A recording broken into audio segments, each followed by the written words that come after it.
শুভ জন্মদিন বিএনপির আজ শুভ জন্মদিন, জন্মদিন শুভ জন্মদিন বিএনপির আজ শুভ জন্মদিন।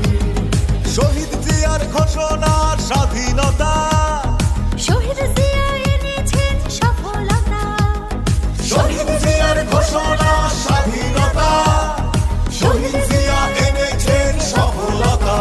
শহীদ জিয়ার হাতে গড়া জাতীয়তাবাদী দল, দেশবাসী পেয়েছে শক্তি মনোবল। শহীদ জিয়ার হাতে গড়া জাতীয়তাবাদী দল, দেশবাসী